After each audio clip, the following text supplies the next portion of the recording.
Alrighty, I'm back and we are in a lobby. It is happening for the first time in 2025. It is Serral versus Clem. I'm excited. What are you guys voting for? Why doesn't it show me this anymore? That's frustrating. I have to click on it. It's close, but right now slightly more points on Serral. I don't know. I legitimately don't know. I think anything could happen. I can see Serral be massive. I can see Clem be massive. I do expect really good games though. I don't know who's gonna take it, but I do expect fireworks. I'm in the party now as well. I am in the party, mate. You guys hear the magical countdown? Here we go. Obviously, Clem will play Terran. Guys, you guys never have to ask what race Clem plays, because Clem basically in any important match will always play Terran unless he's playing against the Terran. Then he plays Protoss. At least for now. Will that last forever? I don't know, but at this point he's very set. He plays Protoss against Terran. Big match, small match, it doesn't matter. Plays Protoss against Terran. Will play Terran against Protoss and Zerg. It's that simple. And obviously Yona is always Zerg. Here we go. Let's get it on. Round 1, fight! In the bottom left side of ley lines, we are looking at the main base of the Masters Coliseum 8. A champ started the year strong, came from the lower bracket in that tournament, but he went all the way. This time he's in the upper bracket final. It is the Finnish Phenom. We had a great interview with him as well, if you guys want to check it out. !Basilisk, link to the YouTube. If you guys missed my little 25 minute chat with Jonah, I thought it was quite fun. You guys can look at it there. This is Serral.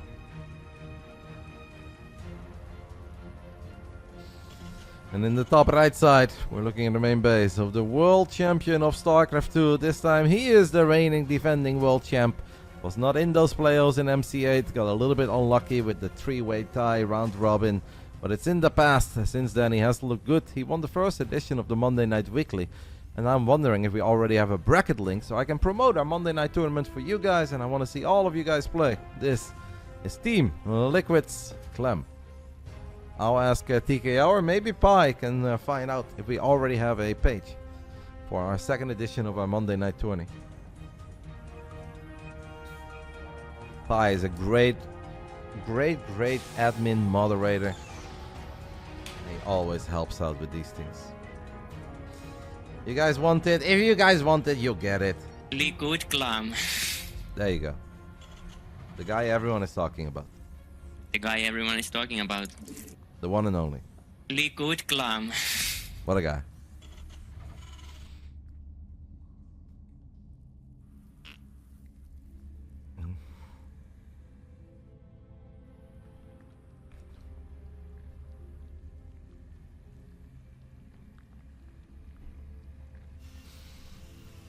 Very curious. I'm very curious. I'm just like excited. As a neutral StarCraft fan, I hope that these games are going to be really good. I expect them to be really good. I don't truly know what to expect. Of course, at Esports World Cup, it was all Clem, guys. It was a 3-0 and it was a 5-0, but that was on a very different map pool and that was on a different patch as well. The biggest change is to date is obviously back then ghosts were 2 supply, now ghosts are 3 supply. And that may seem minor, but at the highest level, that is very impactful. Multiple Korean Terrans have even said that they think late game TVZ is unplayable. That one supply ghost makes it unplayable. I think that's a little too dramatic, but I do understand that it absolutely has a very big impact. Nice little dance here over the third base, but in the end Serral keeps the drone alive, is able to get his hatchery down the way he wants to. And we'll just take it from there.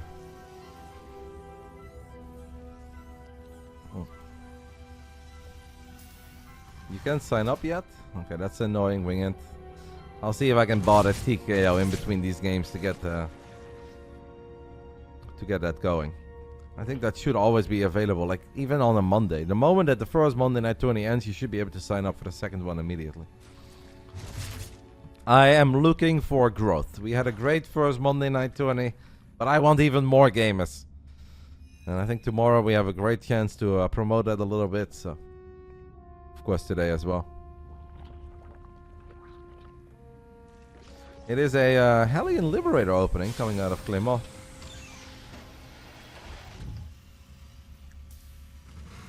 Serral is waiting. It is not a crazy amount of Zerglings, but it's enough that it can definitely mess up a Terran economy. If the next two Hellions leave, and they're in the middle of the map, and those Zerglings run into the natural, it could be good for Yona. Can't it be a weekend tournament? I have unpredictable odds, so I can never sign up for a weekday. Well, it's funny that you say that, NordBashBash, because I was lobbying for a weekend tournament. I said like, hey, if we're bringing back a weekly cup, why do we have to do it on a Monday? Obviously Mondays are great, and the links do show up. Don't think we're gonna get too much, but hey, 2 SCVs is something. Lost mining time. I asked the guys, I was like, why don't we try it on a Saturday? But the main reason why they don't want to do it is because they think weekends quite often are busy with other big tournaments, whether that is Chinese stuff or it's a Wardy Cup, one of the weekly, monthly events, whatever. I don't think there's a weekly, but basically they thought that it's better to keep it on a Monday because Mondays are empty.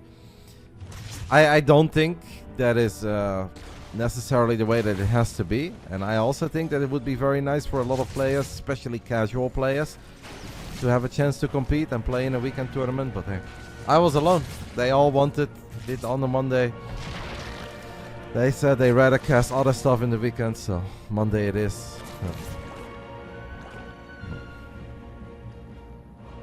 I don't think it really matters for viewers. I think on average you have more viewers in the weekend. Weekends are better. Sure, you can say that a lot of people got used to Monday night StarCraft on my channel, and it was a thing for a very long time. But I don't think it's very hard to spread that message and be like, hey, instead of Monday night StarCraft, we got Saturday evening StarCraft. I would love that, but if I'm all alone, then it is what it is, right? Well. We've got Lynx getting on top of a couple of the Marines. Oh.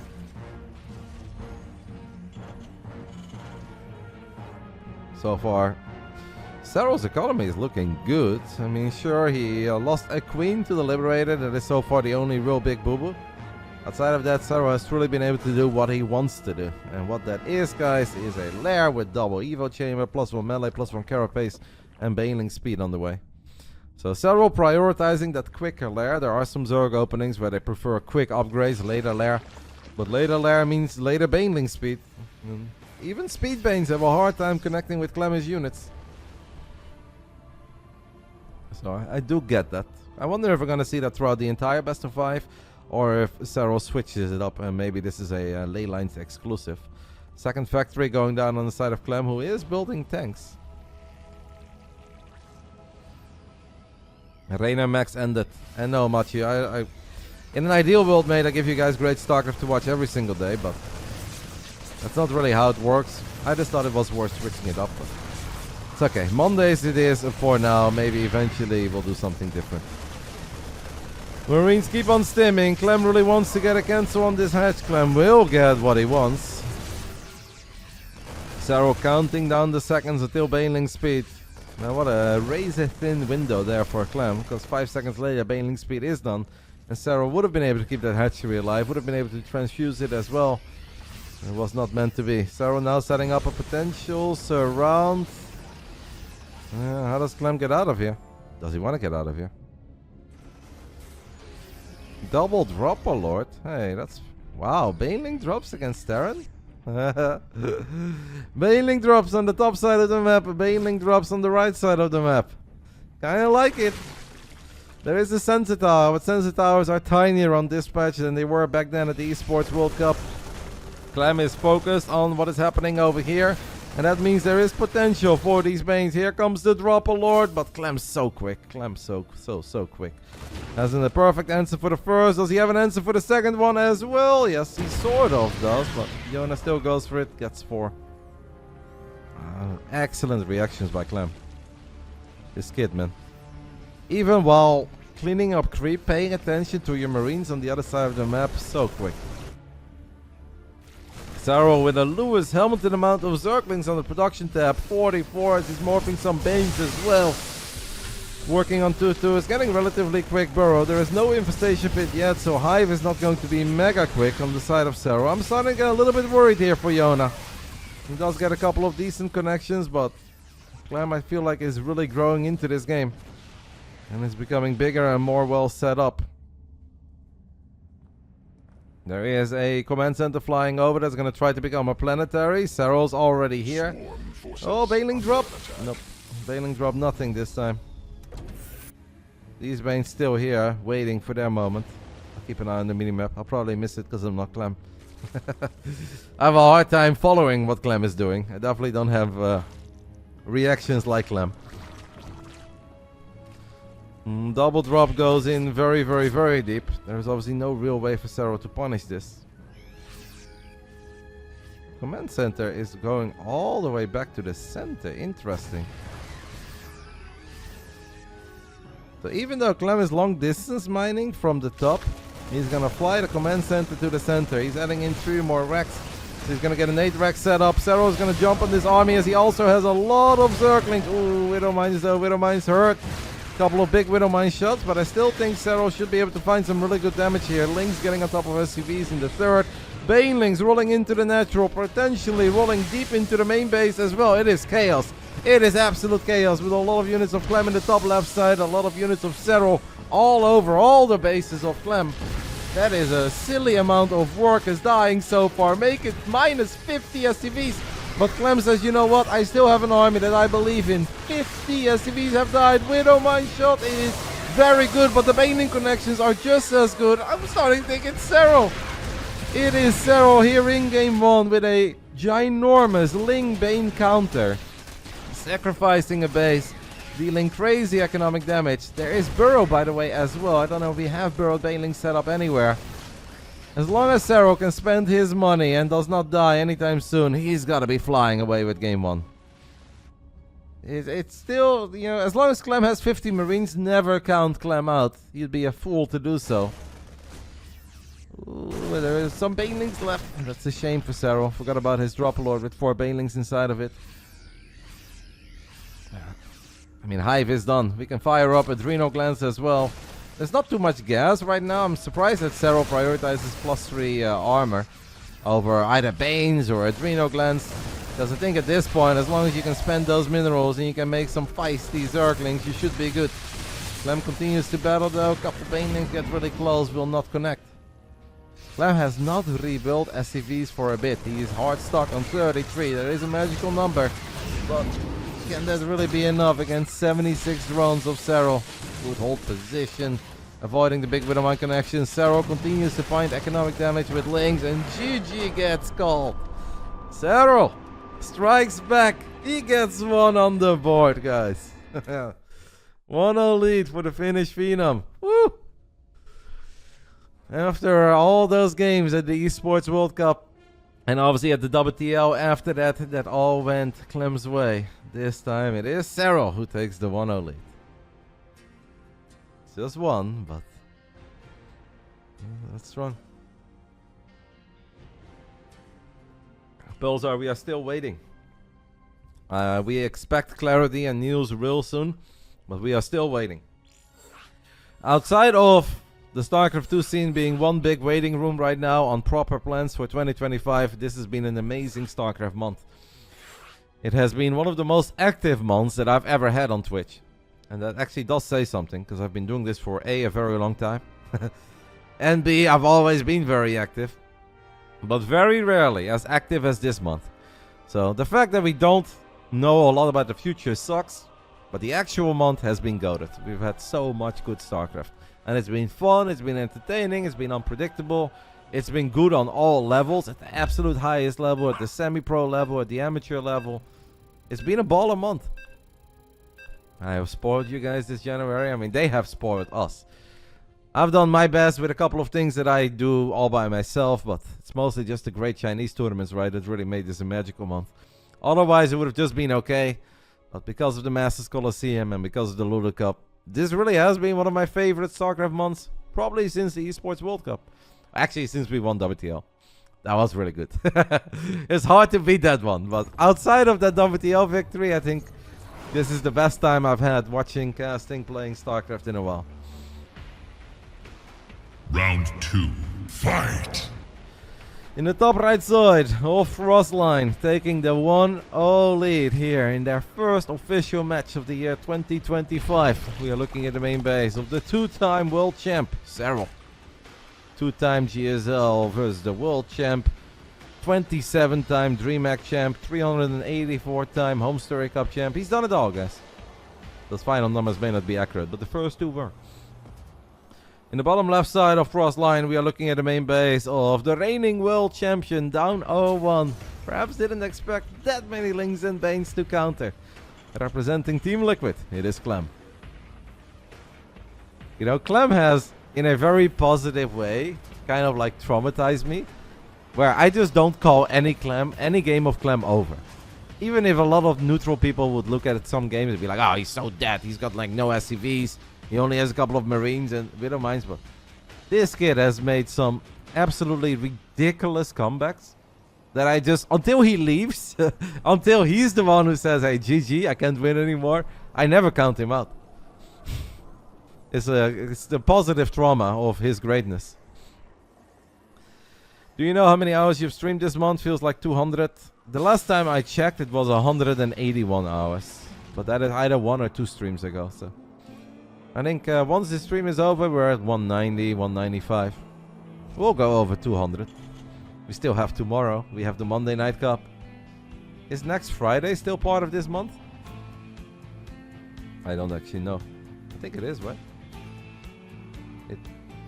Ooh, that will be the final day. I mean, it's gonna be a goated month. That's the 31st. A goated month, mate. But don't ask me how. I do very vividly remember a certain month. I don't know if it was like May or June, a couple years ago, where I think I did 252. Don't ask me how I did that. I must have been really enjoying the ladder back then, because I wasn't even casting that much back then. I was just playing. And that was all StarCraft. Maybe some poker days in there, but basically all StarCraft. I don't know if I can do that.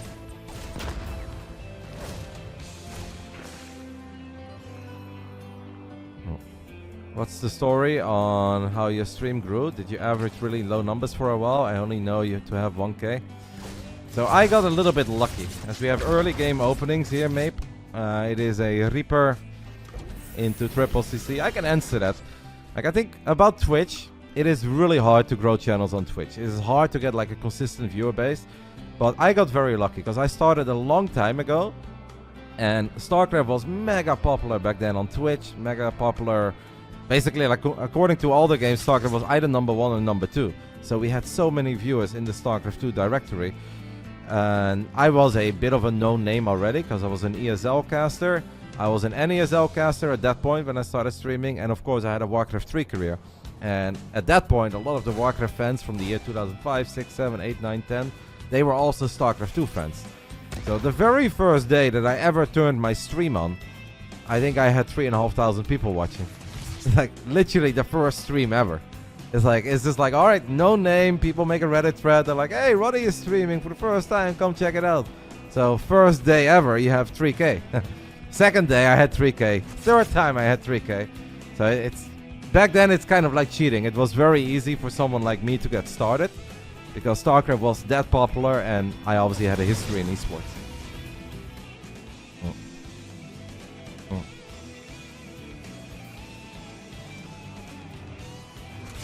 That is so sick.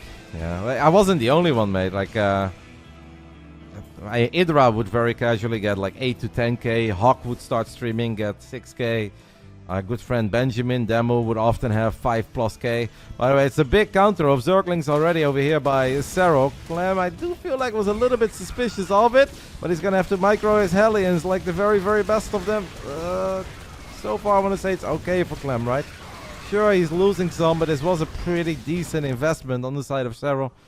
I think Clem can live with losing 8 SCVs here. I don't think it is that bad. Roddy has good SC networking too. I don't know what that means. It's just that was a different age, mate. The year 2012 was a very, very different age to be a StarCraft 2 streamer than 2025. Grubby was... Yeah, Grubby also started streaming around that time. He too had a very big stream immediately. Still has. Really big. Grubby and Day 9 are special.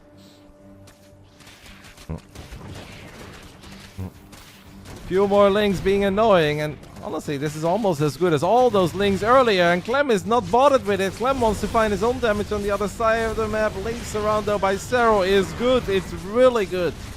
Man, Yona is sharp. Holy smokes. That is 10 out of 10 defense if you ask me. Like the Banshee got a couple drones, but Clem loses all map presence. Clem loses all ability to push the creep back. It's almost like there was a tiny bit of tilt there on the side of Clem, where he's like, alright, one link run by, second link run by, I've had enough, now it's my turn. But it wasn't his turn. Because the Finnish Phenom had an answer. This is not a wall of yet. Guys, right now Clem has 5 Marines and 2 Banshees.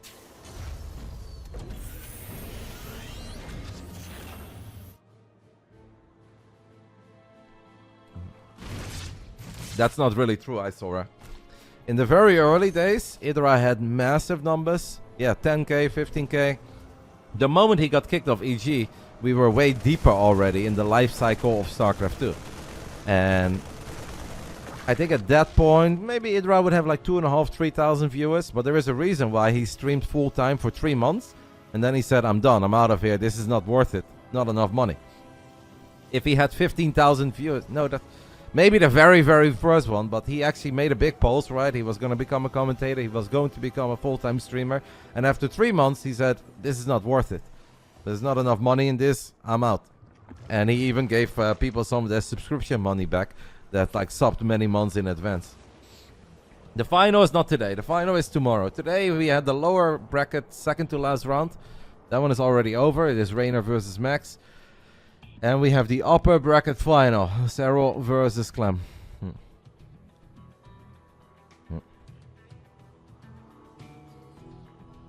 Yeah, no, I mean, one stream is one thing, but we're talking about like consistently, you know, that's what we were talking about. One mega day, obviously first big announcement, hey guys, I'm becoming a streamer, yeah, you can peak. But what you do on one day is not necessarily going to matter if you're trying to stream full time. Stefano also had very good viewership for a long time. I mean, everybody did, guys. The TLDR is that back then it was a little bit easier if you either were a good... Honestly, any Grandmaster League player would have been able to pull pretty good numbers. StarCraft 2 just became smaller over time, and that's obviously very normal, natural. The game is still amazing. I love our players. I still love the scene, but it is also normal that times change. And, you know, back then there were like 3 things to watch on Twitch. You had StarCraft League and, you know, 1 or 2 other categories. And now you've got 1,000 different categories. Clem is going to see if he can find something done. The other games, they all grew very quick. But in the very beginning, it was mostly StarCraft. Then it was mostly League, then StarCraft. And then Dota started really popping up as well. And everything started popping up. It is 10 SCVs dying to a couple Banelings on the other side of the map. Not the best of 5 of the men from Team Liquid so far. That is a good question, Max King, but I think we should save these discussions for a different day. Because 7, 9, 10 minutes into Clem Serral, there's too much happening. But you're right, a lot of the prize pools were very small for how popular StarCraft was. Like you would have an MLG, and I never forget this because I thought of it. You'd have an MLG where the first place prize money was, I think, either 6k or even less. And you would have 200 people competing offline. Koreans flying over, Europeans flying over, all the Americans coming out. Community teams that would send out like 5,000 MMR players, the equivalent of that, to these lands to pay for hotels and flights. And I was like, this can never be sustainable. This is not worth it. And in the end, obviously, that wasn't. And that's why a lot of that disappeared. Because, yeah, I think the MLG that Jinro won was a massive MLG, massive field. I don't know what the first place was, but it wasn't that much. Like what Serral just won in Masters Coliseum, which is an exclusively online event, is probably as much as that MLG back then. MLG invitation, yeah, but it's an invitational though, right? But yeah, even that. Like good luck right now trying to get Maru, Dark, Serral, and Clem to play at an offline event for $1,000, you know. They'll look at your DM and be like, can we do it online? Of course, inflation is a thing, right? Nani got 5k. Yeah, I mean, 5k is good. But if you see how big that MLG was, the viewership, how massive it was, the attendance when it comes to fans and players. It should have probably been bigger, but it's okay. Esports history.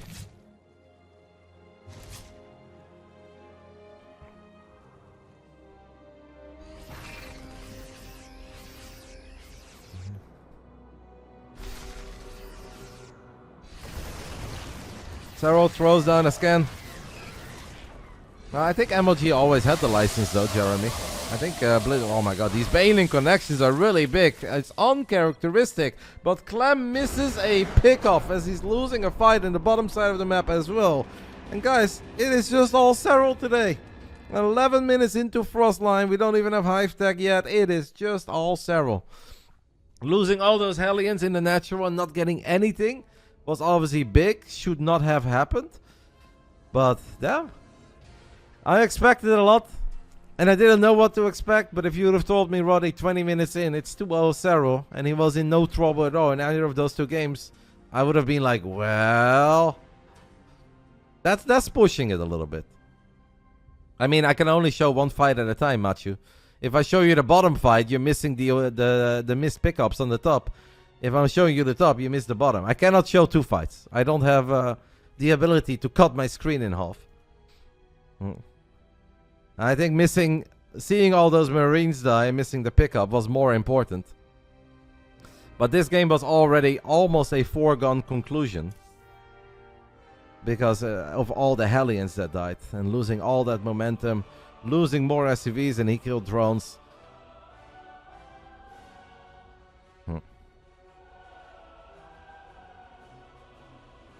Not with that mentality. Alright. Cool.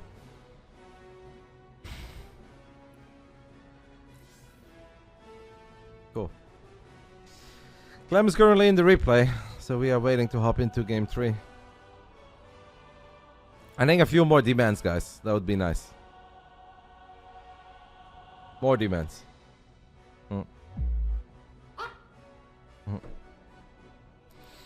Thank you, The Exist, for the 3 months with Prime. I appreciate it.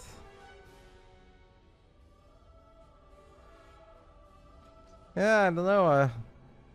Sometimes pro gamers, they just want to go over like 1 or 2 things that they think was the most impactful. Like obviously Clem is not looking at the end of that game because I don't think he cares.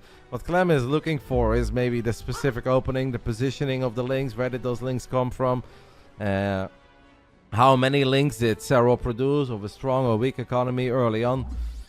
That is why he's probably going over, like he's not looking at the end and it's like, oh, I should have not taken that fight at the bottom, or I should have hit my pickup at the top. He obviously knows that. For these guys, it's the first real impactful moment where they think they can obviously learn from.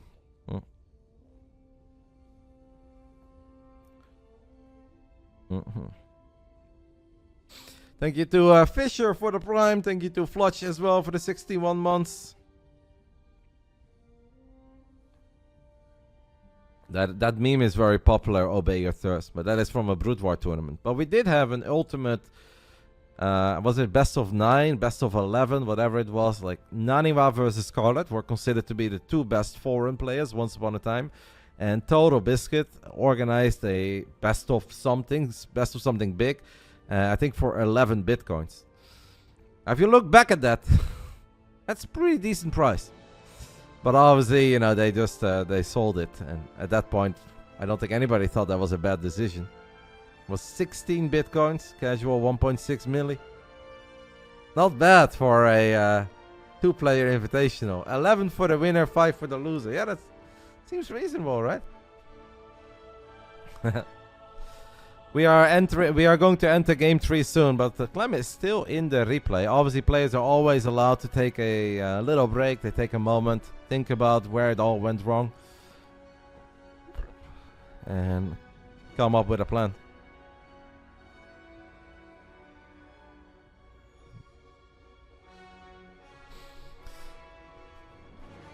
Alright, Clem is out of the replay, which means that we'll probably get game 3 going real quick. Serral, his link movement is just fantastic so far throughout this best of 5. It's surprising.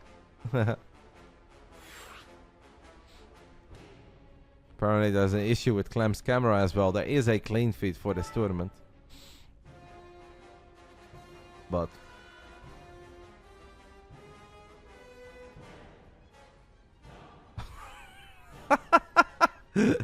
so Clem left the party and turned the camera off.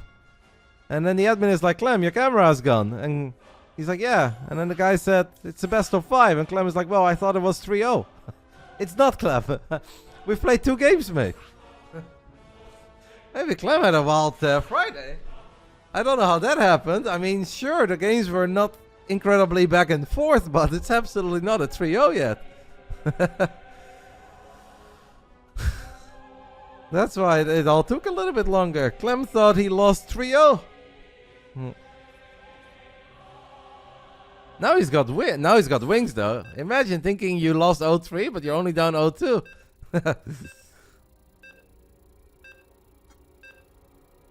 Reynor says Clem was with him at the club. I doubt that. The score is currently... I don't have a comment for that, mate. But the score is currently 2-0 in favor of Serral. It's the upper bracket final.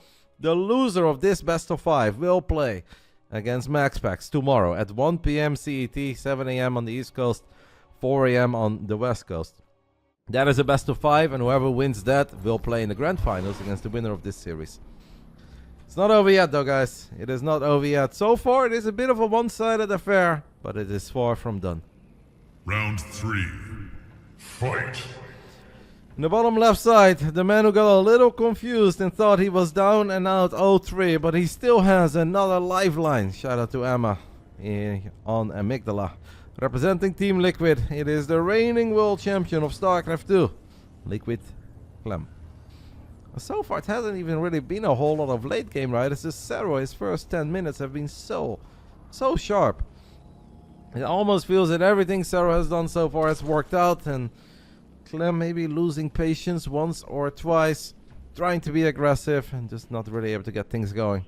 Can he close it out? Can he indeed get the 3-0 that Clem thought it already was? It is the Finnish phenom representing Basilisk. It is Serral.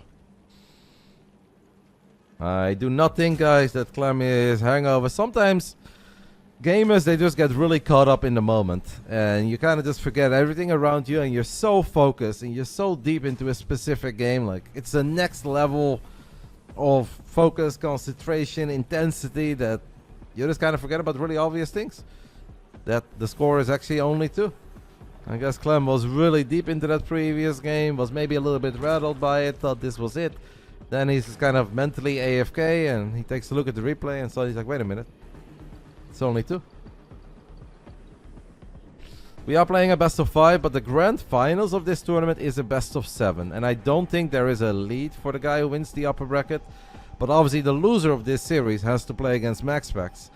And Max is incredibly good, so that is far from a win for any of them. Not a win for Serral, not a win for Clem. At least not a guaranteed one. Can they do it? Of course they can. Thank you to Blasil as well for the 15. MaxPax is easy for either of them. You already banned in Zombie Grub, her channel mate. And if Zombie Grub bans you, you're probably a bit of a baboon. I'm gonna get rid of you here as well. I don't know who you think you are to disrespect MaxPax like that, but I don't want to read it. You know, ZG doesn't ban a lot of people. But I have this mod on Twitch where you can share banning info. And so far, only 2 people have shown up in my channel that are banned by Zombie Grub. And I think they're both absolute donkeys. So honestly, Zombie Grub is goated. Not just as a caster, but apparently as a streamer as well. 2 for 2. Now, Biomove banned 1 or 2 guys. I also share my banning info with him.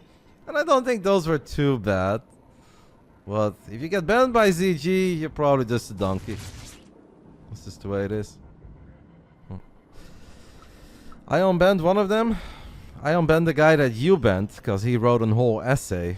And even if I don't agree with him, I don't like. It's also I don't think you should have really banned him for that. I think what he did was silly. Anyway, let's not talk about it. It's not important. We'll see how he behaves, but I think his request was fair. I just think he's missing a very obvious and big point. It's all good. We've got a 2-1-1 opening of triple CC coming out of Clem this time.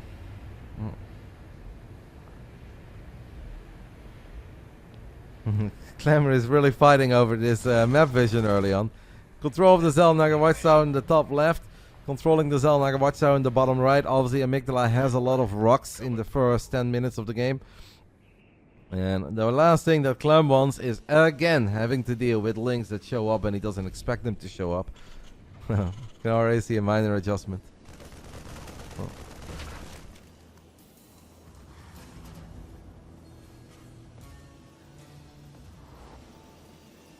What happened to the 2 racks open? If you mean 2 racks on the low ground with Reapers, there are still Terrans that are very fond of it. Sometimes they even go 3 racks, but it obviously depends on the map. This is, I don't think, a very good map for it. And spawning positioning also matters a little bit. In general, Terran players will not be very fond of building Rexes on the low ground. If they spawn in the bottom left side of a map, that obviously means that your add-ons are going to be here. And having ultra exposed add-ons against a man like Serral, probably not quite it. There's a chance that we'll see it maybe later in this series, if not tomorrow, if Clem does win the grand final, or the lower bracket finals, if Serral wins here today.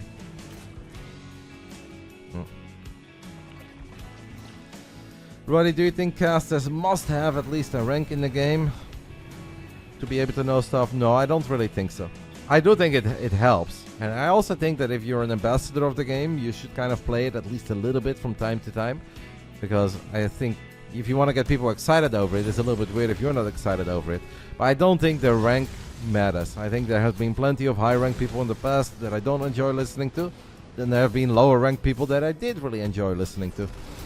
Also, if you look at TV, right, when it comes to doing F1 analysis or football analysis, people were often good in the past. But it's not like anybody who's doing football analysis right now is still really good in football. It's like, oh, it's not Messi sitting in the studio, I don't want to listen to them, you know. I think as long as you were active, as long as you have some understanding of it, as long as you care and you pay attention, I think your current level does not matter. Especially StarCraft 2 is such a difficult game. It's so much about mechanics and speed. You know, you sitting there doing the same Blink Stalker opening 100 times in a row, it's going to give you a little bit of extra insight on some of the interactions, but does not necessarily make you a lot more knowledgeable on understanding what is good or bad for side A or B.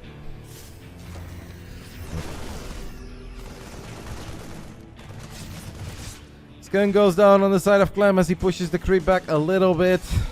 There are 9 queens in total on the map for Serral. Lair is done. Double Evo Chamber is running. +1 melee, +1 carapace.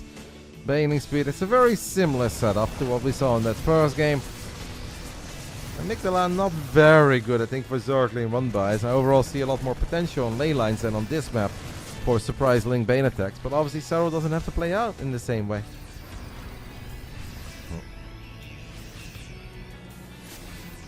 Like the tank positioning here for Clem as a couple of the Hellions morph into Hellbats. It's a very clean start by Clem.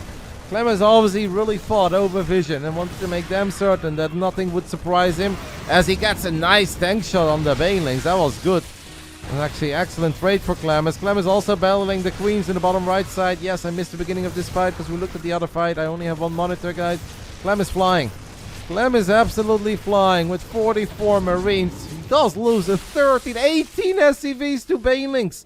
But in a weird... I mean, he's got 1-1. He's still finding crazy damage. I want to say I still think Serral's in trouble. But if Serral can somehow deal with these Marines... I mean, there's 3 fights happening at once. But the drop in the main base is going pretty ham. The spawning pool is now under a serious threat. And the spawning pool is going to get picked up. That means Serral will start floating money. The boys are swinging. I don't think it's doable for Serral, guys. Even after killing 18 SCVs with a Baneling counter. I just don't think it's quite doable. Right now, Serral can't produce anything. The only thing that he can really do is morph links that he already has out on the map into Banelings. And to be fair, he does have a lot of links. So that is something. Can the Banelings get the connections that they are looking for? Clem, run away. Clem is running away. Great snipes there by Clem. It is all Clem, guys. Saves that medevac for a split second as well. Are there still Marines left in these two? Yes, there are. Serral does fire up 2-2, but he is counting down the seconds for that spawning pool. You can't build any queens either without a pool. He does still have 7. Despite the fact that he already lost 8. Lost 8, has 7 left. 15 queens in 9 minutes.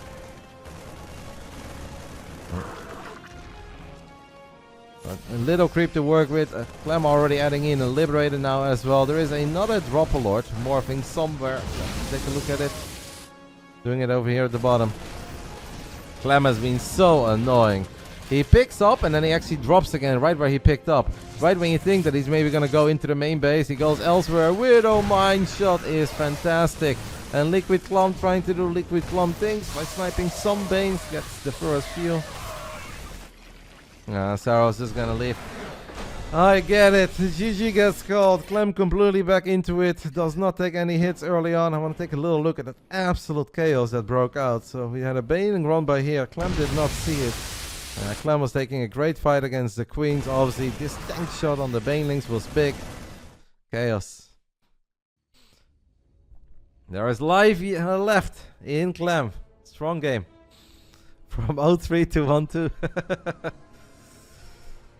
Reverse sweep Inca. Anything is possible between these two guys. I don't think anybody could have made a bad prediction about Clem Serral. I would have been at complete peace with anything you guys would have thrown my way. Hello, Nate. Good morning to you, matey. It's when it comes down to Max Pax Reynor, when it comes down to Clem Serral, I don't believe there are bad predictions.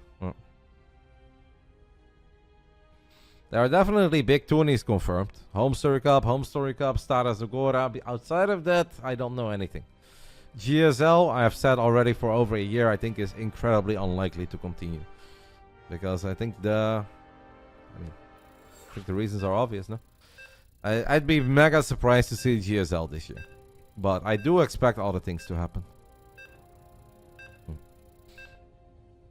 But I could be wrong, and I want to be wrong. Because I know a lot of you guys really love the GSL. But I'd be very surprised.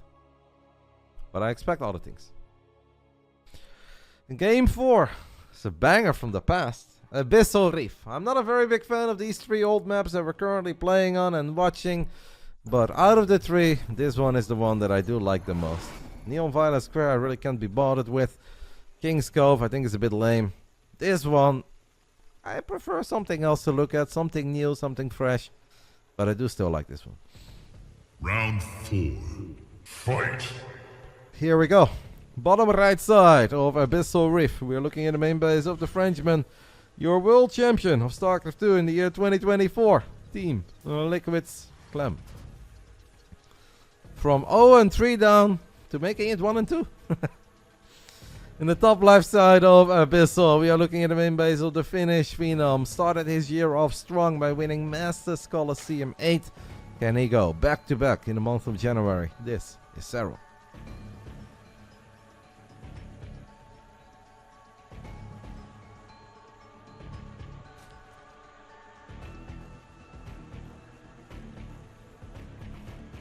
Some Mutterless predictions in the chat.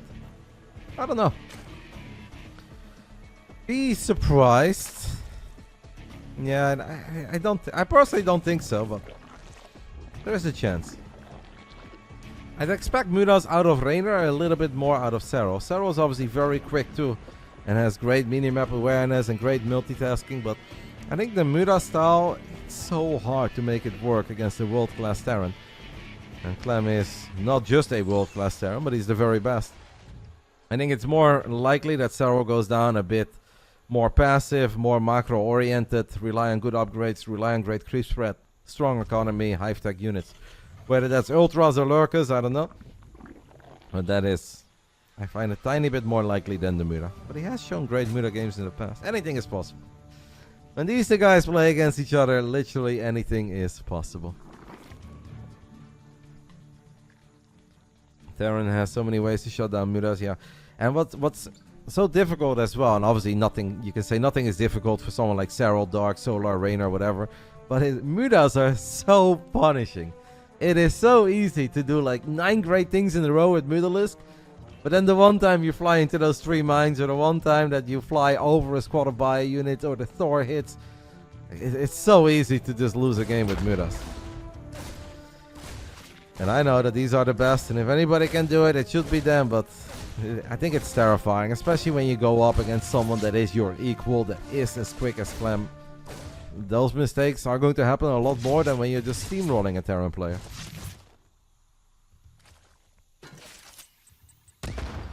Will we get a Serral interview? I don't do Serral interviews unless he wins the entire tournament. I'm not going to bother Serral every single time he wins a series. Like, hey, Yona, you want to chat? He's going to get sick and tired of me. You guys are going to eventually let me get blocked by Serral with all these demands.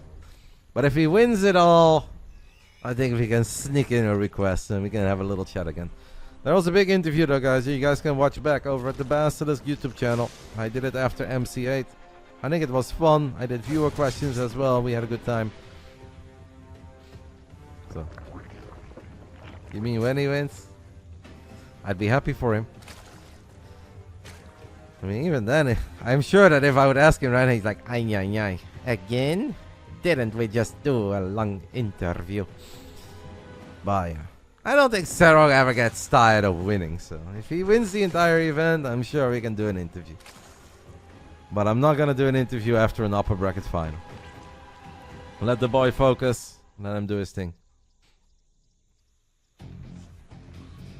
No, Sinsoro. If you are carrying 5 minerals on a drone and the drone becomes a hatch, those minerals are just gone forever. They don't go anywhere. That's definitely not income. It's gone, mate. Into the void.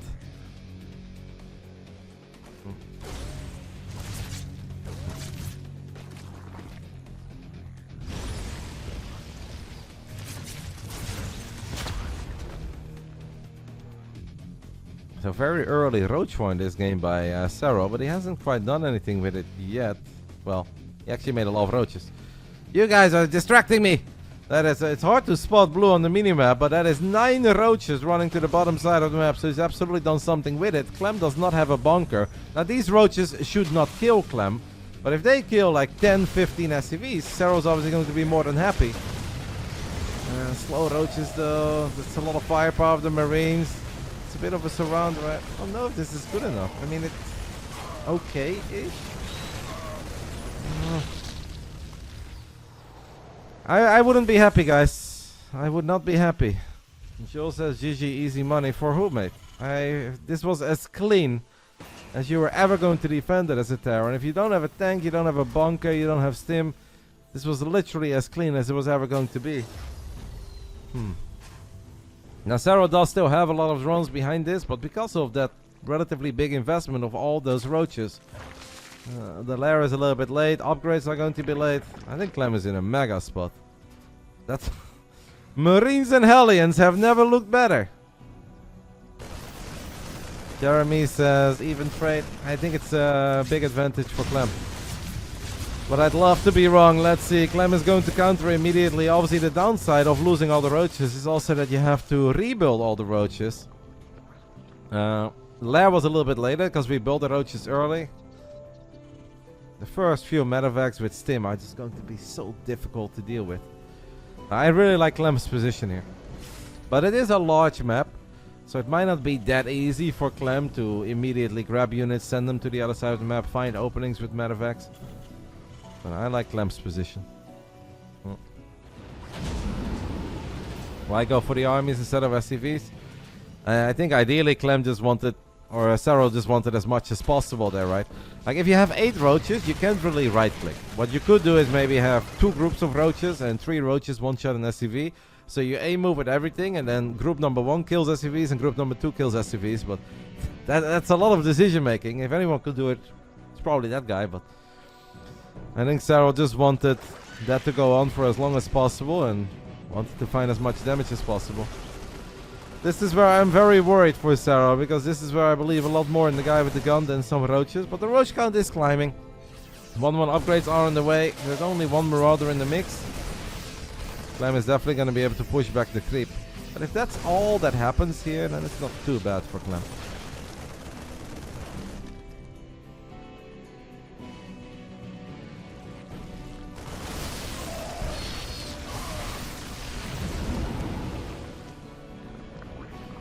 And Serral, despite his opening, guys, that infestation pit went down basically immediately as soon as he hit lair attack. He's got Hive on the way now. If Serral can stabilize on that economy that he currently has, and he does not take any damage from the first either tank move out, or here is that first tank move out, it could become mega. I still don't think that Serral's quite in his sweet spot yet, but we can get some value out of that hive. We can make it up to Vipers. A lot of creeps still on the top side. I think Clem maybe barely missed one creep tumor earlier. This is going to be difficult though. This is 1-1 for the Terror. Now +1 carapace is finishing up for Serral as well, but tanks on the low ground. The Ravages not ready yet. 4 of them are morphing, but it's going to be hard to deal with these tanks. I think this is the most difficult phase of the game for Serral. Serral does have an answer for those Hellions that were trying to drive into the natural. At the same time, he feels that it's his moment to also counter with a couple Roaches. Not too much firepower here at the moment for Clem. Can the Ravages kill these tanks? There's so much happening right now. I think this is the most important fight. Ooh, losing Ravages is really bad. Losing Ravages is really bad. These Roaches are doing their thing. That is pretty good, but with the tank and SCVs, Clem is fine at home. I don't know how he kills the tanks without Vipers. Vipers are on the production tab, but every second that goes by is so painful right now. For the Finnish Phenom, the hatchery is dropping on HP. Only a single queen remains. I think it's all Clem, man. I really do think it is all Clem. By the time that the Vipers are out, I am afraid that Serral's almost dead. Or is there a Wilt? I don't think there is a Wilt. I want to believe that there is a Wilt, but I don't think there is. Clem is going to unsiege his tanks and he's going to casually roll them back. What an amazing fight there. Great tank position obviously here on the low ground. That low ground is so powerful here on Abyssal. Doesn't matter if you're standing there with a Protoss army with Colossus or Tempest, or you're standing there with tanks or Lurkers. Such a difficult base to defend. The Vipers are here now as they do land 2 abducts immediately. The Medevac tried to save one tank. I think it doesn't matter. I mean, it technically always matters. Hive Tech Zerg always matters. We don't have Adreno Cleanse though. Clem has so many Marines, so we have no Banelings. Maybe a Blinding Cloud, Yona, exactly. Perhaps the Blinding Cloud is your best shot here, but the guys don't care. They keep on stimming forward and they are wiping the floor with the Hydras. Marines are good. And it seems like we are going to game 5 after all. Amazing defense in the early game by Clem against that early Roach Warren of Serral. All those Roaches that ran to the other side of the map. And the SCVs, this was not enough. Vipers are going to get picked off. GG. Clem sends us to game 5. It's so difficult to defend that center base. Basically what a lot of people take as their 4th. But you don't really have another choice. That is quite literally the only base you can take. Unless you want to take the one that's really on the low ground. But then there is a very obvious high ground to worry about. It has a lot to do with the opening. I just don't think Serral got enough with those Roaches. Nowhere near enough. Clem's defense was really, really good. And because all the Hellions survived, then you're also forced to immediately build Roaches again. Otherwise, you lose all your drones. You think Abyssal Reef is not the best for Zergs? I think Clem actually asked me if I thought Abyssal was good for Zerg. Well, he asked me if I thought it was a Terran map. He was in the chat. He was memeing a little bit with us. I forgot what his take was. I think, according to Clem, it's a good Zerg map. It's really good. I think that's what he said. But I could be misquoting him. It was either of... Was it that Abyssal's okay for Terran, that El Dorado is a Zerg map, according to Clem? I don't know. Clem memes a little bit about how good maps are for Terran. Yeah, he tried to convince us that Ghost River was not Terran favorite against Protoss, and it was okay against Zerg. I'm like, no, Clem. I'll take a lot from you, mate. You are the world champ. You're one of the most talented video gamers I've ever seen. But I will not accept Ghost River being okay against Zerg. Like, no, it's not okay. Nothing about that map is okay, Clem, and he knows it.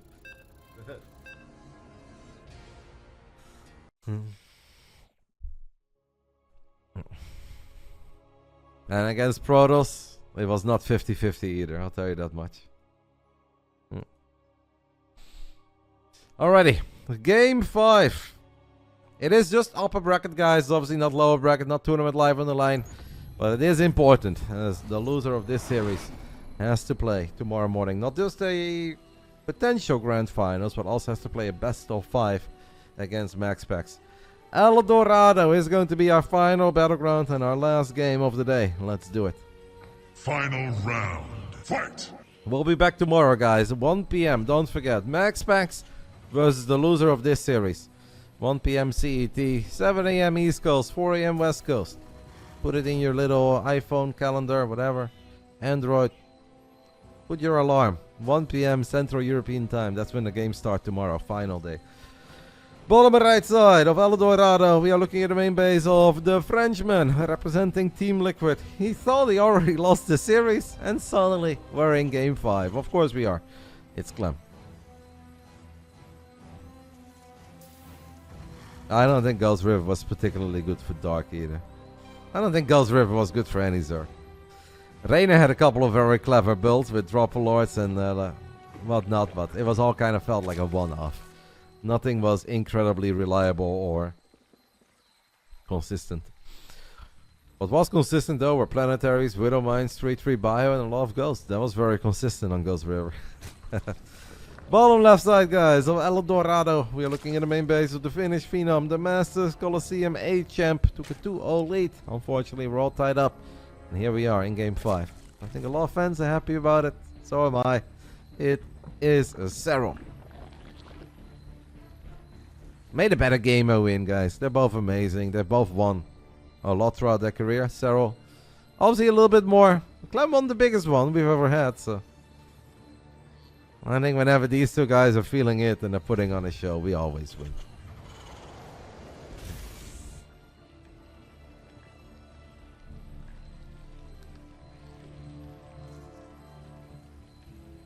And Gazel's opening by Serral.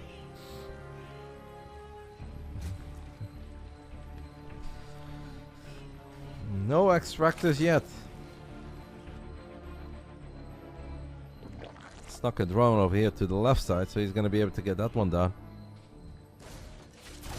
Honestly, that's actually massive that he gets that drone down, because the man doesn't have Zergling speed. Would have been pretty difficult if Clem was going to be incredibly annoying about it with a Reaper and an SCV. It's like one of these tiny moments that is quite impactful.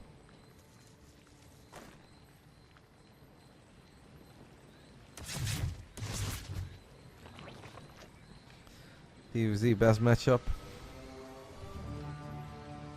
It's been good. It's never been my ultimate favorite matchup, but I do like it. I don't know. Too much of a Protoss nerd for that. I can't betray my aliens. But I do. I have obviously enjoyed it throughout history. I think it has gone in waves as well. There was a moment where I was pretty tired of it, where I felt like every game was just a turtle fest. Once in a while having a long game is awesome, but if every game turns into 35 minutes of Ghost Liberated 3-3, yeah, that's not that exciting. But I think it's in a much better place right now than it once upon a time was. What's my favorite? Anything that I don't watch all the time is my favorite, because I like variety. I really love it when both Serral and Reynor are in top shape and they're playing ZVZ. And I think ZVZ is goated, or if Dark is in top shape, Solar, whatever, Rogue. I think ZVZ is really sick, but it's also because I see it very little. If I would see it a lot more, then I'd probably say that I like PvT the most, but I see so much PvT that, you know, you get a little bit spoiled if you cast Clem against MaxPax 344 times. Sometimes Atuorm, yeah. Not every stream, but sometimes. Reaper hops into the main base, gets a little scout off first. Roaches are on the production tab. Obviously, every single detail matters here in a game 5. The Hellions cannot get in. The Reaper dies. Good defense here by Serral. Definitely did not make as many roaches as he did on Abyssal. This is a lot more of like, alright, I just want to have a couple roaches to make sure I can keep Hellions at bay. I can get a good economy going. Does not want to take any damage, and we'll take it from there.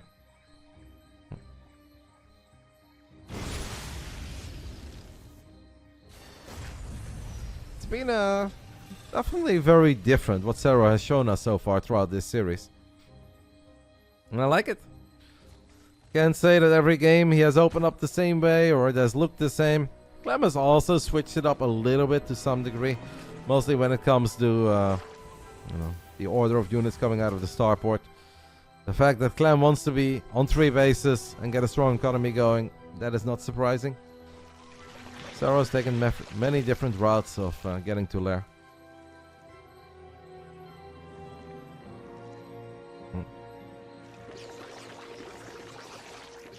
Hello, Andrew.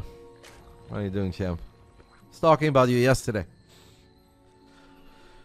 We have 15 Marines flying to the main base of Serral. Let's go ahead and take a little look at Serral's vision. Serral does not have any units right now defending his main, and this is the first time he sees it. This can obviously become a little bit problematic because Stim is done. Roach speed not done yet, and if you're going for a Roach opener, guys, you really don't want to take too much damage. Great start here for Clem. Oh my. Snipes a couple Roaches, snipes the Queen, and obviously he should be able to get going. Serral is counting down the seconds until he's got Roach speed. Just had a few too many units out there. Now a couple Hellions driving into the third. Drone's very clumped up. Clem continues to drop in the natural. And the Queen's kill on medevac. Not quite. Clem taking the gold. Wow. Against the Roach opener here, Clem floats over the orbiter and he takes the gold. Probably feels that Serral's just going to defend for a little while. Wants to slowly get his way up to Hive. Clem says, you know what, I don't need to take this one, I don't need to take this one, we'll just take the gold straight up. I'm worried for Serral, guys, even if he has an 18 worker lead. I love the choice here by Clem, and obviously Clem had a good start. If Serral would have had a few more Roaches, either on patrol here or patrol here, then Clem can't unload those units, because the moment you unload units one by one, they kind of die one by one before you can actually fight. But the fact that Clem found that opening in the main to unload everything, and then you get that burst damage to kill the first few Roaches, kill the Queens, it just kind of gives Clem wings and gets him going. Serral is overseer will see that Clem has taken the gold. Drops the changeling. Double tank production coming out of Clem as well. No, at least he's building the second factory, but the first one is pumping out tanks. I am very, very concerned for Serral, even if Serral is up 30 workers. Serral is incredibly good with Roaches and Ravages most of the time. And he can definitely hang in there longer than basically every other Zerg on the planet. Hopefully he can keep track of this Terran army. So far he's doing a good job. He's actually getting quite a few Marines here. It's the little things that will make him feel better. Hive is close to finishing up. The moment he gets Hive, it's a completely different game because we'll get Vipers. And let's just hope that, unlike Abyssal Reef, when Serral gets Vipers this time, he's not dead yet. Because in Abyssal, they were just simply too late to really have much of an impact. If anyone can do it, Kuzik, it's this guy. I love it. The moment that Hive is done, immediately did not skip a beat. Didn't waste a second. I wonder if... I mean, Clem was obviously in the main. Clem did see that the Hive was being upgraded. I think Clem's got a pretty good idea of obviously what Serral was playing for. Got some drilling claws on the way now as well. We don't have any mines yet, but first mines... Actually, we have two. 2 mines are out, 2 more mines being produced. Clem is setting up a drop into the main base and he's trying to get a big fight going here. Clem actually didn't quite expect to run into Serral's army, but he gets away with it. Only loses a single tank. Does Serral have an answer for these Marines in the main so far? He absolutely does. Wow, Vipers are out. We've got energy. It's a game, guys. It definitely is a game. It will just come down to who execute things better. Ideally, Serral doesn't want to take too many big fights until he's got some more Hive Tech upgrades, like a Reynor Glance.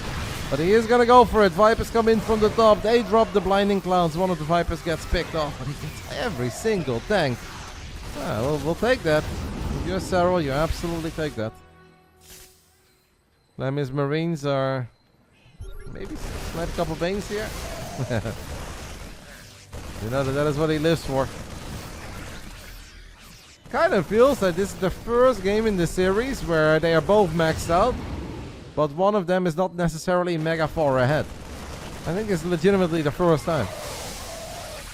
Of the ley lines, we almost had it, but not quite. Serral is definitely getting a lot of good pickups right now on these tanks, but Clem is going to do Clem things. As he found a little opening in the top left. The single Queen cannot quite save the hatchery, so Clem does snipe it. That's a painful loss, but, you know, Serral is almost maxed out. He is getting all the hive tech upgrades already. I think Yona can survive. Clem is so aggressive, though. He's just rallying everything to the other side of the map. Couple of random bio units are just going for a straw, and they accidentally find themselves over here in the natural. No medevac support at all. There's no way they sniped the Eva chamber, right? That would have been silly. More units coming in now from the bottom right. There is a single mine there. A Parabomb would be sweet on all these medevacs. With a friendly fire there from the Widow mine. Clem continues to multi-prong. Either in the natural or in the center, all the way in the top left side. Snipes a mine. That is it. Seems like we had a couple of big baneling connections in the center. Serral focusing more on this fight here in the center. Clem was a bit more focused on that little exchange in the top. Strong moment for Serral. Buys time. And they're both fast. They are both very fast. 26 banelings are morphing. We've got a couple of banelings here as well. Can they go through the gold? No, they cannot. There's so much happening right now. I love a Parabomb. The medevac count is so freaking high. Banelings are going to roll into the gold, guys, but this fight is slightly more important. Widow mines do not quite go off. A Parabomb was used on one of the most forward medevacs. We need one in the middle of all of it. The Blinding Cloud, though, is pretty good. It derps the Marines a little bit. There are some Widow mines still in there. That was a bit of friendly fire. Not too much firepower left here for Clem.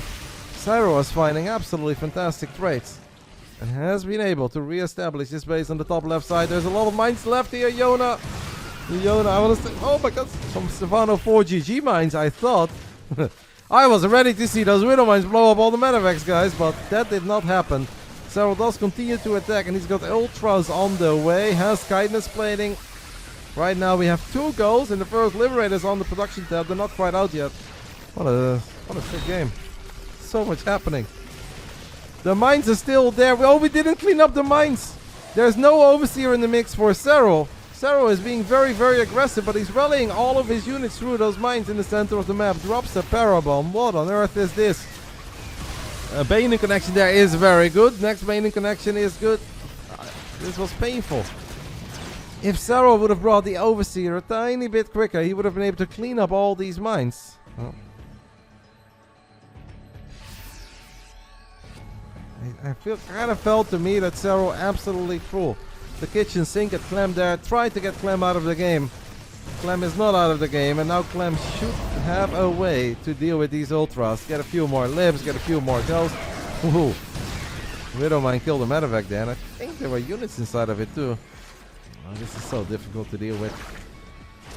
Now it's Clem's turn to find some economic damage. Is it a reverse sweep here in the upper bracket final? There's of course a chance to play against each other again tomorrow. Liberator moves a little bit. I don't know if the Queen's Queen. Yeah, this Queen's will win. One Queen falls, but it's okay. Still mines. The mines have been so annoying. Parasitic bomb in the middle of the medevac party, but Clem immediately finds the one that is affected. Second star put on the production tab as well. If you look at the income graph now, it just kind of feels that Clem is going to mine more. And I don't really see ways for Serral to hurt him economically.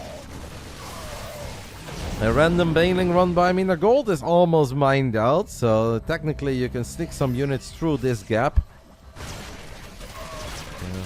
Is that really going to make the difference? The medevacs are definitely low. Parabomb! Let's get some. Okay, Serral's actually taking a really good fight here, but he is running into a lot of mines. Fighting near planetaries is so scary. I don't care what race you play. Even if you play Terran, it's still scary.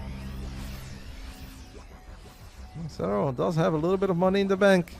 And there is that opening now, guys, because actually the doors are wide open to the natural. There really is a real opportunity for Serral to potentially run a lot of links into the natural. Maybe Yona can still make something of this. I mean, he's obviously maxed out. He is going to eat a couple mines to the face. But there is a lot of potential on the bottom side of the map. Kindness plating has been done for a while. He's got +3 armor, he's got kindness. He's working on +3 melee. It was one of the first upgrades he got. But guys, I'm seeing an opportunity, and obviously, like, we see everything, and Clem does leave some units behind, but this is going to be hell for the Terran. To defend this, and then maybe this. Serral has obviously been incredibly occupied with everything that's been happening. All the high-tech upgrades are done, guys. Serral's not missing anything that he should have. He even has ultra-list speed. Clem does not have advanced ballistics yet, but I kind of think he should be getting it, to be fair. He's got double starport, right? Like to see Clem get advanced ballistics. If you're rooting for Serral, you hope he doesn't get it. Sick game. Our gamers have saved the best for last. Who is going to advance into the upper bracket final? Who drops to the lower bracket final to play a best of 5 with the best Protoss player in Europe? We got another starport on the production tab. That is the third one. If it was 2 supply ghosts, I think we all know how this is gonna play out, but it's not. It's 3 supply ghosts. There are some with the Fungo out of nowhere! Yona with a great flanking infestor lands a sick Fungo and gets a good fight in the center. Clem is obviously rich. Clem can afford to take a fight like that. The infestors that the man mentioned in our interview, overseers, very low, but they live. That's 4 medavacs right now, 7, 8 mines. Tiny drop in the top left, very annoying. Right when Serral probably feels that it's his moment to be a bit aggressive. He has another sharking infestor. He is gonna get units, guys, on top of these SCVs. He has waited a little while. Can we land one more fungo? Can Serral do this? He's firing up an accidental swarm host. He's losing a base, but he's killing bases. It is chaos. Absolute mayhem over here between these two. And who's winning? There's a drone in the mix as well. Go ahead, little homie. You're brave. Where's that infestor? Did it die? It seems like it died. We have a parabomb. A single liberated. No, it didn't die. High ground fungal. Clem kind of anticipated it. Not as big as before, but they still matter. They will still have a bit of an impact. What a game. TVZ at the absolute highest level here in 2025. More ultras on the way. Clem is richer. But if Serral takes a good fight, if Serral can crack open the natural, gets in the main, there is hope. But Serral definitely needs to make sure that he doesn't lose all these units for nothing. Even the accidental Swarmos is here on the ultra. No, he doesn't get the planetary. Oh my god. A repair and a liberator makes justice rain from above, and Serral does not get the PF, and that is painful. That is incredibly painful. Still has 6 ultras left. Is starting to get his hands on the gold in the bottom side of the map. But those SCVs deserve a statue. Little Fungal does land though on a couple of the ghosts. Serral continues to battle, down in supply, does not care. And this feels like a pretty good fight to me. And now I don't think we should go for another planetary. These units, by the way, have so many kills. 10 kills on the Marauder, 12 kills, 7 kills, 4 kills, 5 kills on those Marines. It's responsible for killing 2 bases, guys, and a whole bunch of drones. I think there's a Liberator killing drones elsewhere. Or it's still these guys. These are the Navy SEALs. It's Jason Hayes and his boys. Ray is cooking. Oh no, not again. I feel like we've seen this before.